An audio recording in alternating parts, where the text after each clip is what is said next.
الحمد لله الحمد لله الذي أمرنا أن نصلح معيشتنا لنيل الرضا والسعادة ونقوم بالواجبات في عبادته وتقواها. أشهد أن لا إله إلا الله وحده لا شريك له وأشهد أن سيدنا محمدا عبده ورسوله الذي لا نبي بعده. اللهم صل على سيدنا محمد الفاتح لما أغلق والخاتم لما سبق ناصر الحق بالحق والهادي إلى صراطك المستقيم وعلى آله وصحبه حق قدره ومقداره العظيم. أما بعد فيا عباد الله أوصيكم ونفسي بتقوى الله. اتقوا الله حق تقاته ولا تموتن إلا وأنتم مسلمون. واعلموا أن الله تعالى لا ينظر إلى صوركم ولا إلى أجسامكم ولكن الله تعالى ينظر إلى قلوبكم وإلى أعمالكم وإن أكرمكم عند الله أتقاكم. Jamaah salat Jumat hafizakumullah, marilah kita senantiasa meningkatkan kualitas ketakwaan kita kepada Allah Subhanahu wa taala dengan menjalankan segala perintahnya dan menjauhi larangan-larangannya. Karena hanya ketakwaan inilah yang menjadi standar kebahagiaan kita hidup di dunia nan fana ini, lebih-lebih kelak di akhirat yang abadi di hadapan Allah Subhanahu wa taala. Dan ketakwaan ini pula yang menjadi standar kemuliaan kita di hadapan makhluk umat manusia, lebih-lebih di hadapan Al-Khaliq Allah Subhanahu wa taala. Jamaah salat Jumat hafizakumullah, barometer ketakwaan kita kepada Allah Subhanahu wa taala terukur tatkala Allah Subhanahu wa taala memberikan kepada kita ujian yang dikehendaki oleh Allah. Bagaimana kondisi emosional kita, bagaimana kondisi psikis kita, dan bagaimana kondisi spiritualitas kita ketika sedang diuji oleh Allah Subhanahu wa taala. Apakah kita stabil, berada di dalam kondisi yang optimis, senantiasa berharap akan rahmat Allah Subhanahu wa taala, atau justru kita berada dalam kondisi yang pesimis, senantiasa sembari menghujat na'udzubillah dan menyesalkan takdir Allah yang menimpa dirinya? Atau apakah ujian ini akan menjadi media taqarrub kepada Allah, ataupun sebaliknya justru menyebabkan ia bersikap menjauh dari Allah Subhanahu wa taala? Kaum muslimin hafizakumullah, dalam kondisi kita diuji, maka sepatutnya kita untuk memotret daripada keteladanan para salaf kita, di mana mereka adalah orang-orang saleh, orang-orang yang dipilih oleh Allah, di mana barometer ketakwaannya teruji dan terbukti ketika diuji oleh Allah Subhanahu wa taala.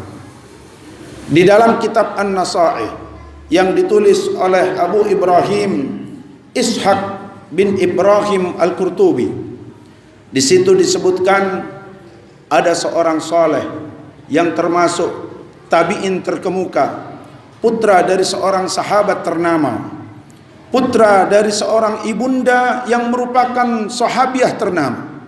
Beliau adalah Urwah bin Zubair, putra daripada sahabat Zubair bin Awam, juga sekaligus putra dari seorang ibunda Asma binti Abi Bakrin, sahabiah ternama yang juga merupakan saudari daripada Sayyidatuna Aisyah radhiyallahu anha. Urwah bin Zubair ini termasuk dari kalangan tabi'in karena tidak pernah bersua dan berjumpa dengan baginda Nabi.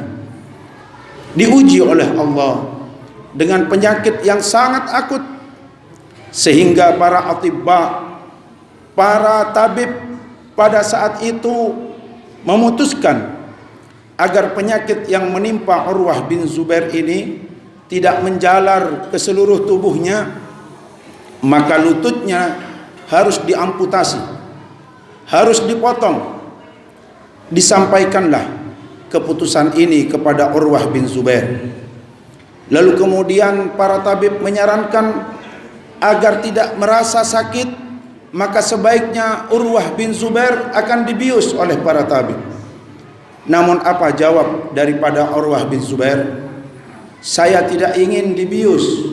Saya tidak ingin ketika diamputasi rasa sakit itu dikurangi sedikit pun.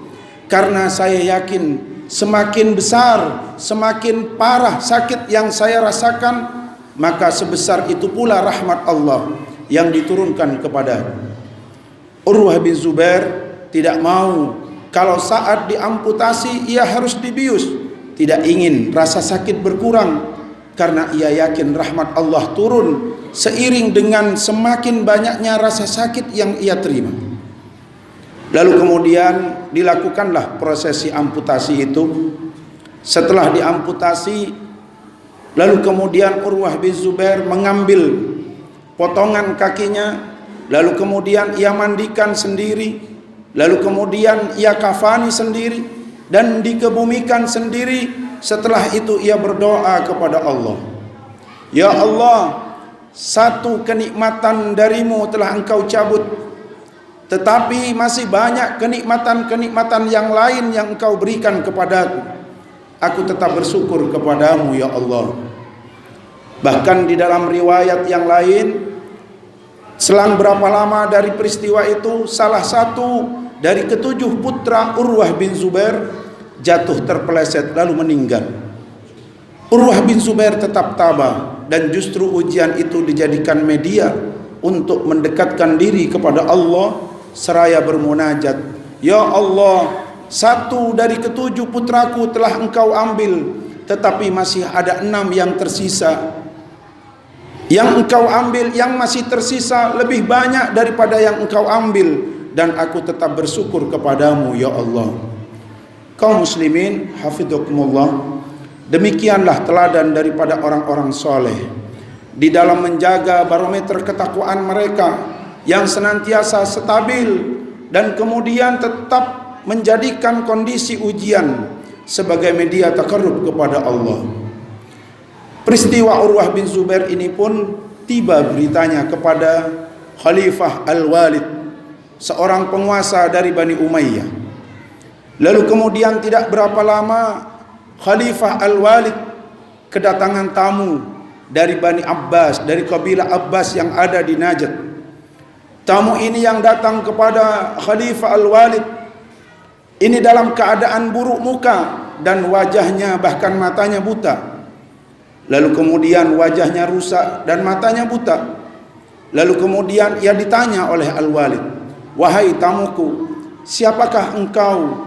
Kenapa wajahmu rusak dan matamu buta? Lalu ia bercerita, wahai Al-Walid Al-Khalifah, aku ini dulu adalah orang paling kaya dari kabilah Abbas yang ada di Bani Najd, yang ada di kawasan Najd. Aku memiliki kebun yang melimpah. Aku memiliki putra-putri dan keluarga yang membahagiakanku.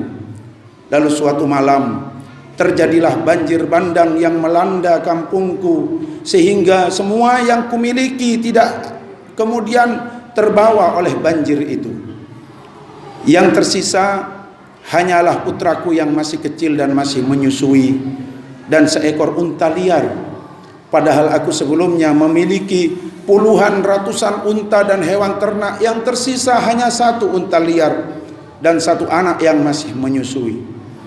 Kemudian setelah banjir itu reda, saya lihat unta liarku lari. Lalu kemudian anak yang saya gendong saya taruh di tengah padang pasir. Saya bermaksud untuk mengejar unta liar yang merupakan hartaku satu-satunya. Apa yang terjadi? Ketika saya berjalan ingin mengejar untaku, saya menoleh ke belakang. Ternyata anakku satu-satunya diterkam oleh serigala.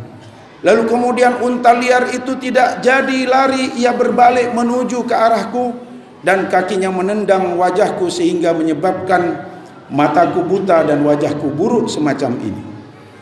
Khalifah Al-Walid dari penguasa Bani Umayyah waktu itu berkata kepada orang-orang yang ada di istana, "Wahai para punggawaku, sampaikan berita ini kepada Urwah bin Zubair bahwa masih banyak orang yang mendapatkan ujian lebih parah darinya, termasuk orang tua ini."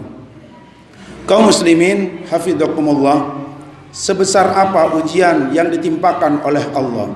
Kita diuji oleh anak-anak kita, kita diuji oleh rezeki kita diuji oleh kesehatan kita. Bisa kita menjadikan optimis ketika kita yakin bahwa banyak orang yang lebih parah ujiannya daripada apa yang ditimpakan oleh Allah kepada kita. Maka agar jiwa optimisme ini terbangun, lalu kemudian ujian ini menjadi tangga takarrub kita kepada Allah, satu-satunya adalah kita berhusnudzon kepada Allah bahwa ujian yang menimpa kita adalah bentuk kasih sayang dari Allah Subhanahu wa ta'ala. Seorang tabi'in semisal Urwah bin Zubair tidak mau rasa sakitnya dikurangi karena ia takut dan khawatir Allah mengurangi pahala ketika rasa sakitnya dikurangi. Ia yakin seyakin-yakinnya bahwa kasih sayang Allah turun bersamaan dengan ujian yang menimpa dirinya. Maka oleh karena itu, apapun keadaan kita, bagaimanapun ujian yang menimpa kita, kita harus optimis, kita harus yakin dan berhusnudzon kepada Allah Subhanahu wa ta'ala bahwa semuanya ini adalah bentuk kasih sayang Allah Subhanahu wa ta'ala kepada kita. Allah Subhanahu wa ta'ala, baginda Nabi Muhammad sallallahu alaihi wasallam bersabda di dalam hadisnya bahwa ketika kita mendapatkan ujian, maka jalan satu-satunya kita menanti senantiasa beroptimis hati bahwa semuanya akan ada jalan keluar. Sebagaimana yang beliau sabdakan, afdalul ibadati intidharul farj, sebaik-baik ibadah adalah kita menunggu jalan keluar dari ujian yang menimpa kita dan dijanjikan oleh Allah. Kalau kita sholat mungkin dalam hitungan menit, 10 menit kita melaksanakan sholat itu sudah paling lama. Tetapi kalau kita diuji sakit oleh Allah, 3 tahun kita sakit, 5 tahun kita sakit, 6 tahun kita dicabut dan dikurangi nikmat sehat, maka selama 6 tahun itu pula kita sedang beribadah kepada Allah. Kalau kita sholat barangkali 5 menit, kita tidak bisa lebih lama dari itu dan belum tentu kita khusyuk kepada Allah. Tetapi ketika Allah Subhanahu wa ta'ala memilih kita menjadi orang yang soleh dengan cara diuji, berapa lama kita diuji, maka selama itu pula Allah sedang menilai dan mencatat kita dalam keadaan beribadah kepada Allah Subhanahu wa ta'ala. Semoga kita termasuk dari hamba-hamba Allah yang bersabar, yang bisa menjaga barometer ketakwaan kita kepada Allah dalam setiap keadaan, dalam keadaan mendapatkan nikmat, dalam keadaan diuji oleh Allah Subhanahu wa ta'ala. Semuanya kita catat sebagai media untuk bertaqarrub kepada Allah Subhanahu wa ta'ala. Wa qala Allah ta'ala fi kitabihil karim, a'udzu billahi minasyaitonir rajim, wal 'asri innal insana lafi husrin illa alladhina amanu wa 'amilus shalihat wa tawasaw bil haqqi wa tawasaw bis sabr. Barakallahu li wa lakum fil Qur'anil 'azim wa nafa'ani wa iyyakum bima fihi minal ayati wadh-dhikril hakim wa taqabbala minni wa minkum tilawatahu innahu huwas samiul 'alim.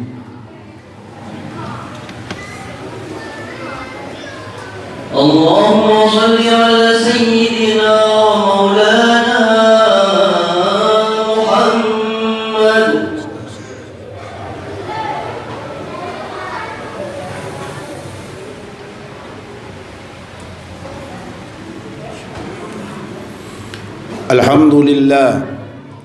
Alhamdulillah hamdan katsiran kama amar, wa asyhadu an la ilaha illallah wahdahu la syarika lah, iqraran bi rububiyyatihi wa irghaman liman jahada bihi wa kafar. وأشهد أن سيدنا ونبينا محمدا عبده ورسوله سيد الجن والبشر. اللهم صل على سيدنا محمد نور الأنوار وسر الأسرار وترياك الأغيار ومفتاح باب اليسار سيدنا محمد المختار وآله الأطهار وأصحابه الأحيار عدد نعم الله وإفضاله. أما بعد فيا أيها الناس أوصيكم ونفسي بتقوى الله.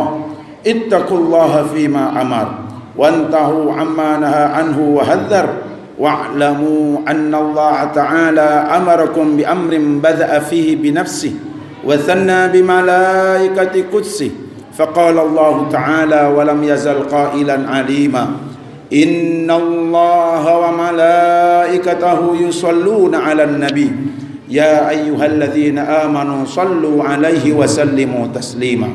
اللهم صل على سيدنا محمد وعلى آل سيدنا محمد وعلى أصحاب سيدنا محمد وعلى أزواج سيدنا محمد وعلى ذرية سيدنا محمد وعلى أمة سيدنا ومولانا محمد. اللهم وارض عن أول سابق إلى الإسلام وأفضل داع إلى دار السلام الراقي إلى أعلى مراتب التصديق خليفة نبيك سيدنا أبي بكر الصديق. اللهم وارض عمن أعز الله به الإسلام وأيده وأسس بإسلامه بنيان الحق وشيده من قصر عن مدائن الحطاب أمير المؤمنين سيدنا عمر بن الخطاب. وارض اللهم عن ذي النورين والبرهان جامع سور القرآن أمير المؤمنين سيدنا عثمان بن عفان. وارض اللهم عن ليث بن غالب إمام المشارق والمغارب أمير المؤمنين سيدنا علي بن أبي طالب. وارض اللهم عن السبطين الجليلين والقمرين النيرين أبي محمد سيدنا الحسن وأبي عبد الله سيدنا الحسين. وارض اللهم عن أمهما الزهراء البتول سيدتنا فاطمة بنت سيدنا الرسول.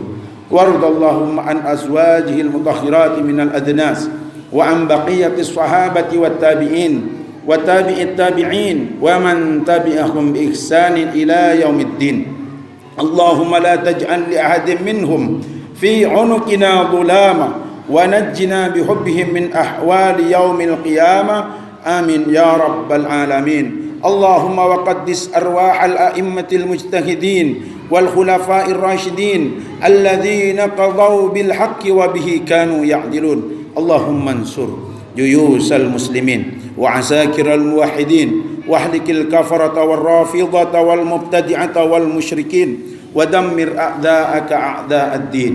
اللهم ادفع عنا البلاء والوباء والربا والزنا والزلازل والمحن وسوء الفتن ما ظهر منها وما بطن عن بلدنا هذا عن تونسيا خاصة وعن سائر بلدان المسلمين عامة يا رب العالمين. اللهم اغفر للمسلمين والمسلمات والمؤمنين والمؤمنات الأحياء منهم والأموات إنك سميع قريب مجيب الدعوات ويا قاضي الحاجات. ربنا آتنا في الدنيا حسنة وفي الآخرة حسنة وقنا عذاب النار.